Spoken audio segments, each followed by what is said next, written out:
Coming up, video producer Gary Glaser discusses his two very controversial documentaries, Justiceville, a look at the homeless problem, as well as Bombing L.A., a salute to graffiti artists in the City of Angels. After this.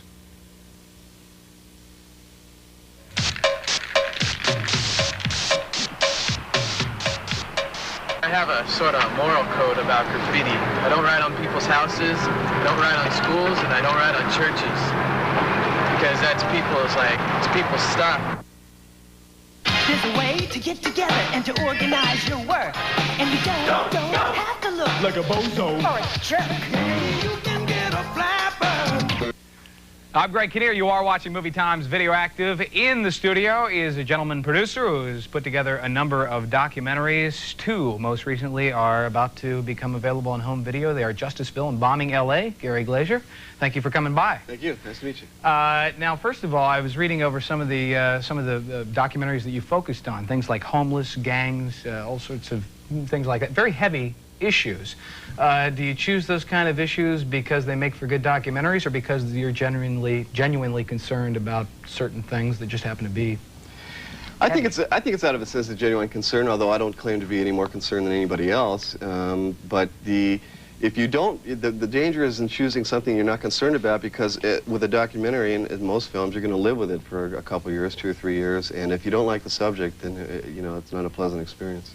We're going to talk about a couple that are, again, coming out on home video. One is Bombing L.A. First of all, it is about graffiti art. Where did you come up with the title for this? That's a term that they use. In fact, the documentary is filled with their terminology. It's a very kind of internal subculture, and it's filled with the words that they use, of course. Bombing L.A. They being graffiti artists. Graffiti, well, they call themselves graffiti writers. Okay. And Bombing L.A., bombing is a term that they use, which means to go out and to hit up a building or a wall with spray paint.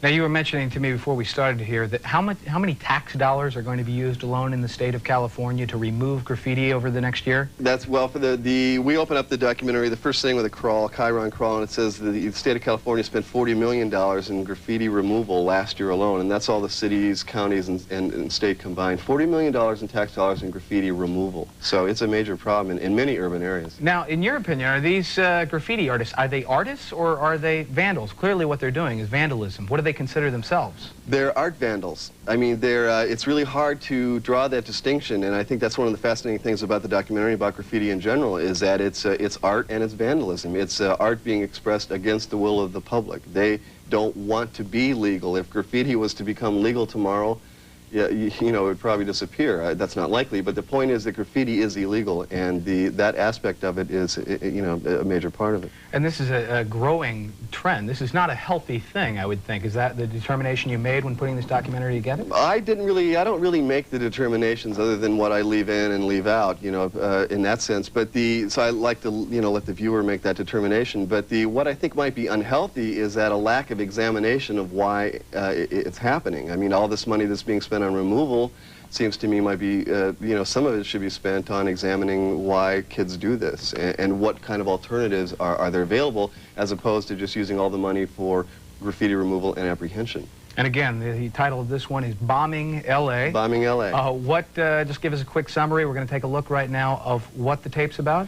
Okay, this is some clips from it. It includes, one of the key points is they do have a moral code in spite of the things that we've just said about them. They don't write on everything, and one of the writers, whose name is Plex, goes on to explain their moral code. And when all the writers that appear in the film are identified by a lower third, as maybe I am right now, or you, but theirs is in their own hand in graffiti. We didn't want a straight kind of lettering to appear with them, so that all the graphics that you see are done by a graffiti writer. That's his own tag. It's currently available on home video. It is Bombing L.A. Here's a look.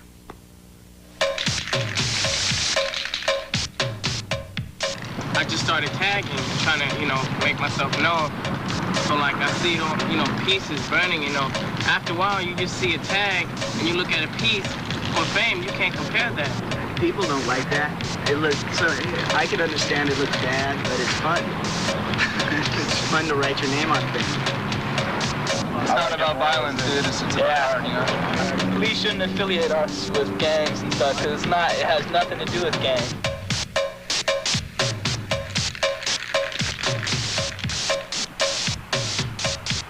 See, I have a sort of moral code about graffiti. I don't write on people's houses, I don't write on schools, and I don't write on churches.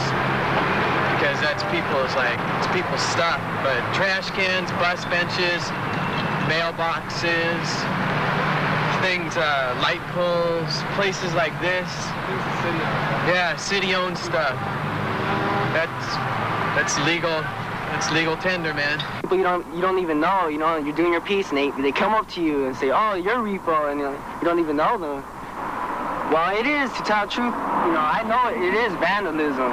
You gotta face it, it is, but graffiti writers, they don't think of, they don't think of it as that way, Some of them know it is, but they don't care.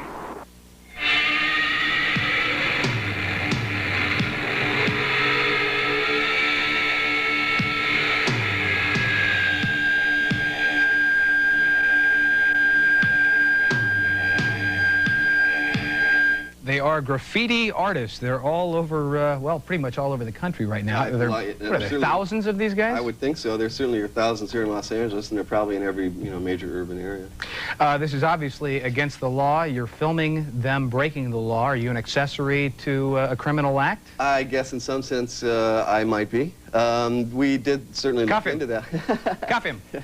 We looked into that, and they do go through a range of misdemeanors. We hop fences. They obviously are, the vandalism involved in writing on the other people's property.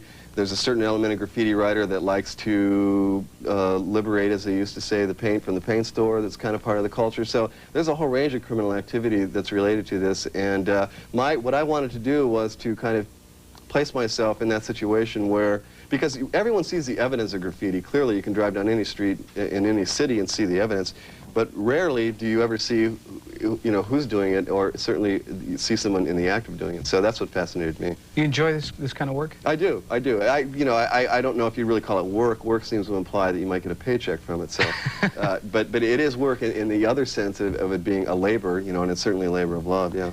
Justiceville is the next one we're going to take a look at. Fill us in a little bit on this. Justiceville is a community of homeless people that originated here in Los Angeles, downtown Skid Row in 1985. And it was a spontaneous kind of coming together of some homeless people who created their own community at that time was an alternative to the shelter system here, which was being, pretty overtaxed, overcrowded. So they decided to give it a go themselves with discarded crates and rags. So this is definitely a serious problem and something that you focus on in Justiceville. Let's take a look.